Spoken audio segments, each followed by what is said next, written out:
التليفون النهارده بقى اخطر من الطبنجة. صوت الكاميرا بقى يوجع اكتر من صوت الرصاص. بقينا مجتمع بيصور ويشير مش بيساعد، بيفضح مش بيحمي. حلقة النهارده عن ظاهرة خطيرة بقت ترند كل يوم: التصوير. ناس بتصور عشان تبتز او تشهر، علشان تنتقم او علشان تشتهي. والمصيبة ان في ناس بقت تصدق الفيديو اكتر من الحقيقة نفسها.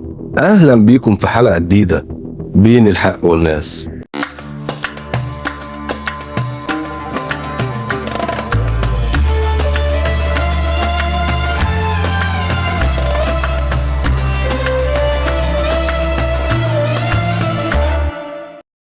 كل يوم بنصحى على فيديو جديد: خناقة في الشارع بين اتنين أو أكتر، أو شوية عيال سرسجية رافعين على بعض سلاح أبيض وبيلعبوا جولة، بنت بتتصور وهي بتعمل بإيديها حركة مش تمام، أو ست بتتهام من سواق ميكروباص في وسط شوية ذكور اكتفوا إنهم يطلعوا الموبايلات ويصوروا، طفل بيشرب مخدرات قدام الناس، أو شرب متصدم وبيتمرمغ في الأرض، أو سواق توك توك نازل يبلطج على الناس في الطريق وبيرفع عليهم سلاح ابيض او مفك، او شاب ربنا مديله شويه صحه وبيفتري على راجل كبير في السن من غير ضمير.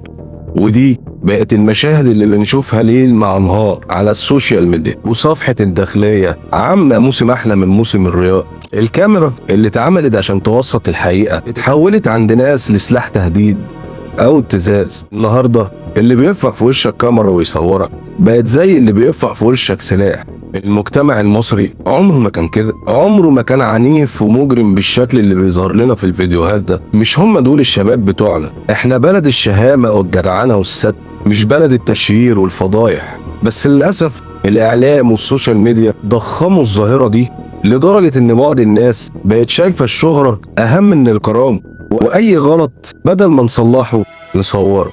والموضوع ده مش هزار، دي جريمة يعاقب عليها القانون، وعقوبتها ممكن توصل لحبس سنين طويلة. طبعا يا مصري عندك حق، والقانون واضح وحاسم جدا في النقطة دي. المادة 309 من قانون العقوبات بتمنع تصوير أي شخص بدون إذن. أما الفيديو ده لو انتشر فالعقوبة هنا بتزيد للحبس. وطبعا الفيديو ده لو برضه الشخص استخدمه في الابتزاز أو التهديد، ساعتها ده بيتعاقب بنص المادة 327 من قانون العقوبات، واللي عقوبتها بتوصل من 2 ل7 سنين.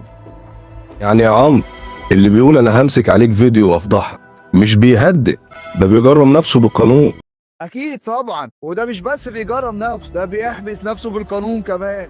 طب نعمل إيه؟ النيابة العامة فتحت مواقع رسمية وأرقام متخصصة لاستقبال المشاكل من النوع ده والفيديوهات اللي من النوع ده. فبالتالي أنت كشخص صح إن أنت تبعت الفيديو ده للجهة المختصة أحسن ما تتحول أنت المجرم.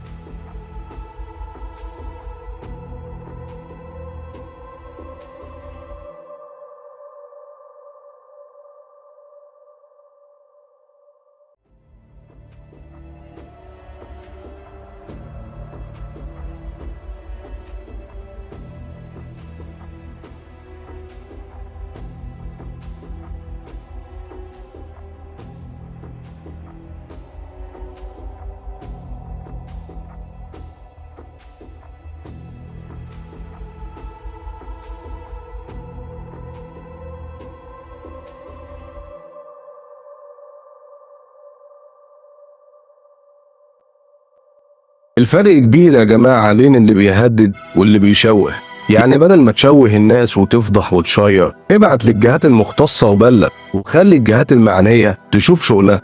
لما تبلغ انت بتحمي نفسك وبتحمي غيرك وبتحافظ على صورة بلدك، لكن لما تنشر انت بتقدر السلم العام وبتروع الناس وبتخلي المجتمع كله يشك في نفسه. الظاهرة دي كمان بتأثر نفسيا على الناس وبتخلق خوف وبتكسر الثقة بين الناس، وبتخلي المجتمعات التانية تشوفنا مجرمين ومدمنين وبلطجية، وبتصدر نماذج سلبية للشباب. اللي بيشوف الفوضى كل يوم بيصدق ان مفيش قانون، لكن الحقيقة ان القانون موجود بس محتاجنا نثق فيه ونستخدمه صح.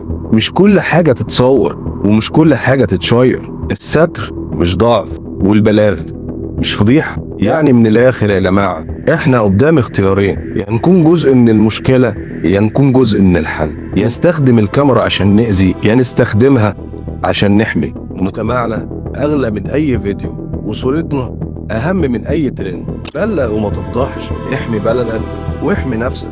الكاميرا سلاح، بس اللي ماسكها هو اللي بيقرر هيضرب فين، يا إما في وش الفوضى أو في قلب الحقيقة.